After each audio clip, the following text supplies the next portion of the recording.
कि दिल्ली सरकार जो लगातार दिल्ली की जनता को जो नई नई बसों को दे रही है और कल हरी झंडी दिखाई गई है, और आपको जो पिछले 2-3 महीने से तनख्वाह नहीं मिली है, और तनख्वाह नहीं मिलने का कारण यह बताया गया था कि डीटीसी के पास फंड नहीं है। तो जहां एक तरफ डीटीसी के पास पैसा नहीं है और वो दूसरी तरफ जो है डीटीसी की नई नई बसें आ रही हैं, तो इसको लेकर आप क्या सोच रहे हैं कि आपकी तनख्वाह कब मिलेगी? जी इसकी कोई उम्मीद नहीं है कि तनख्वाह मिलेगी जी, नहीं मिलेगी, ऐसा लग नहीं रहा है जी।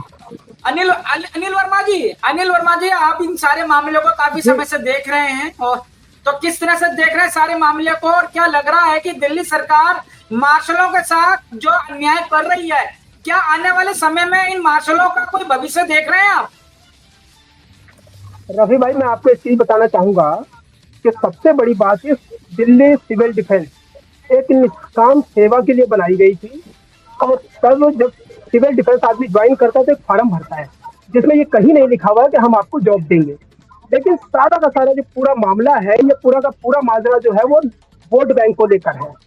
सिविल डिफेंस दिल्ली के अंदर कई हजार जो बसें हैं उसमें मार्शल के रूप में काम कर रहे हैं, उन सभी को सैलरी टाइम से दिया जाता था और वो जॉब कर भी रहे थे। अब उनके जो परिवार वाले हैं वो भी दिल्ली सरकार को वोट देते हैं और सिविल डिफेंस के वॉलंटियर भी देते हैं, तो कहीं ना कहीं एक बहुत बड़ा वोट बैंक जो है वो सिविल डिफेंस के तौर पर दिल्ली सरकार को मिला। और आज जो दिल्ली के अंदर जो आम आदमी पार्टी जो काबिज है, वो कहीं ना कहीं सिविल डिफेंस का और उसके परिवारों का बहुत बड़ा अहम भूमिका निभाती है, रोल है।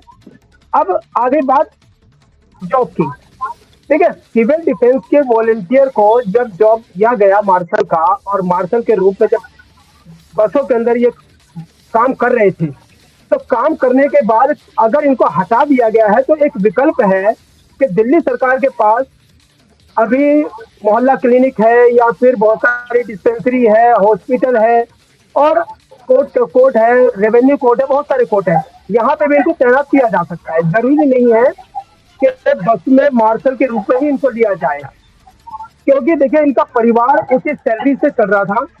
अब इनको बिठा दिया गया और एक आस है इनको कि आज नहीं तो कल हमें नौकरी मिलेगी और दोबारा मेरा परिवार जो है फिर जैसे पहले सुचारू रूप से चल रहा था वैसे दिल्ली सरकार जब पैसा देगी तो चलता रहेगा। लेकिन ये इस भरोसे पे है कि हमें नौकरी मिलेगी और हमारा परिवार दोबारा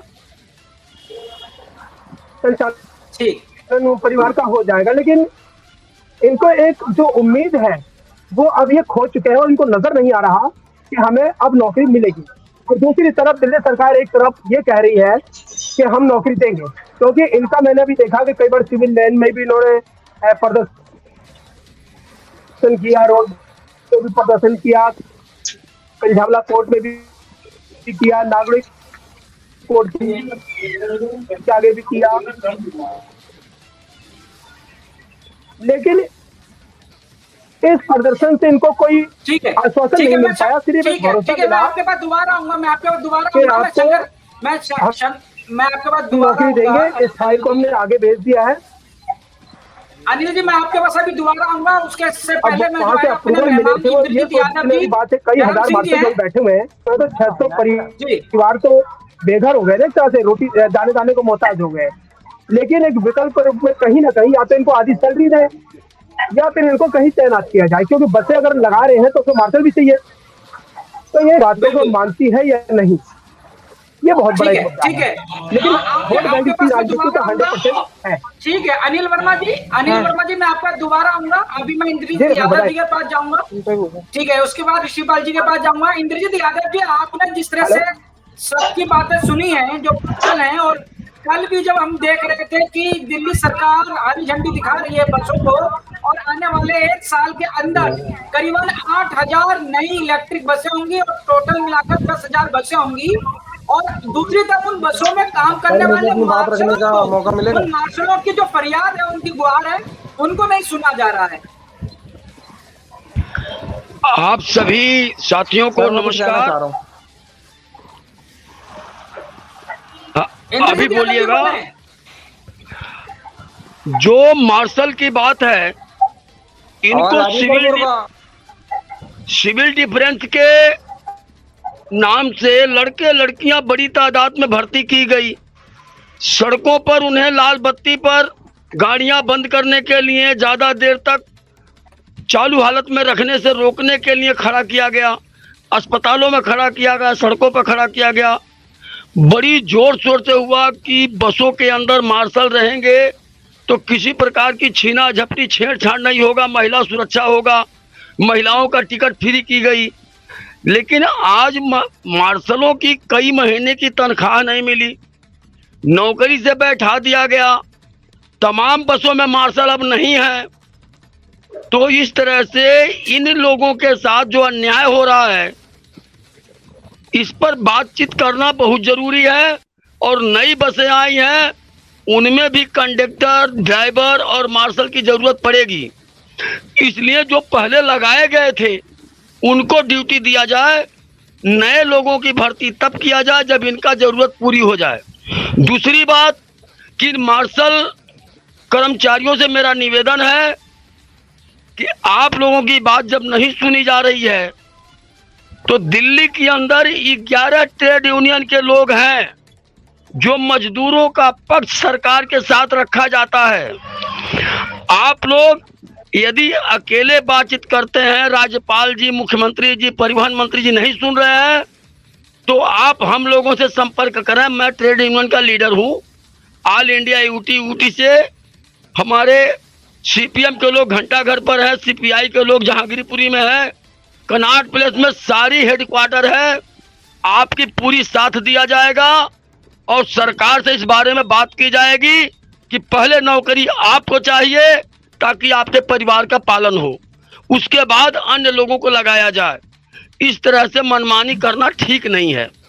ठीक है, मैं आपके पास दोबारा आऊंगा इंद्रजीत जी। अब मैं एडवोकेट ऋषिपाल सिंह जी हैं, सुप्रीम कोर्ट के जाने माने वकील हैं। मैं चाहूंगा कि ऋषिपाल जी जो लगातार सारे मामलों को देख रहे हैं, बस डीटीसी बस के जो मार्शल हैं उनको देख रहे हैं, और कल जब दिल्ली सरकार ने 400 नई बसों को हरी झंडी दिखाई है, तो जहां एक तरफ डीटीसी बस के मार्शलों के लिए तनख्वाह देने के लिए पैसा नहीं है, उनके रोजगार को सुचारू रूप से चलाने के लिए पैसा नहीं है, और दूसरी ओर जो है इतनी तादाद में बसों को लाया जा रहा है, जिसको बताया जा रहा है कि ये जो बसें जो लगातार आ रही हैं, ये बसें विश्व में और देश में सबसे बड़े स्तर में है। क्योंकि दिल्ली के अंदर जितनी बसें इलेक्ट्रिक बसें हैं, इलेक्ट्रिक बसें पूरे भारत में इतनी नहीं है जितनी अकेले दिल्ली में होने जा रही है। ऋषिपाल सिंह जी, मेरी आवाज सुन पा रहे हैं क्या? एडवोकेट ऋषिपाल सिंह जी।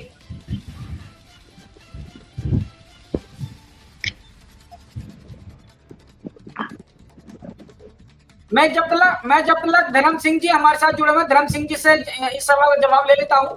धर्म सिंह जी जी बताएं कि जहां दिल्ली सरकार के पास एक तरफ पैसा नहीं है तनख्वाह देने के लिए, रोजगार को सुचारू करने के लिए, और दूसरी तरफ डीटीसी को लगातार लाया जा रहा है। मैं वही कह रहा हूं ना कि आम आदमी पार्टी की कोई पॉलिसी नहीं है, ये पॉलिसी ठीक प्रकार से नहीं बना पाती हैं।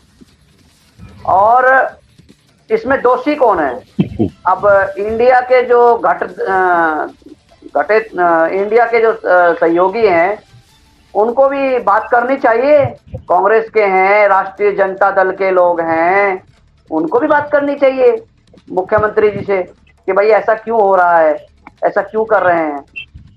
तो ये तो अरविंद केजरीवाल जी, अब आप देखा होगा आपने कि 300 रुपए से लेकर बढ़ा करके 25,000 रुपया एक काउंसलर के लिए एक मीटिंग के लिए रख देते हैं, और इधर इनकी बेचारों की सैलरी नहीं मिलती है। अरविंद केजरीवाल जी हमेशा अपना लाभ कमाते हैं। अब 2 नंबर से पैसा बंद हो गया तो अब दूसरे तरीके, और रेजुलेशन पास करके किया इन्होंने, बताओ अब क्या कहें इनके बारे में कुछ भी। ठीक है धर्म सिंह जी, आप लगातार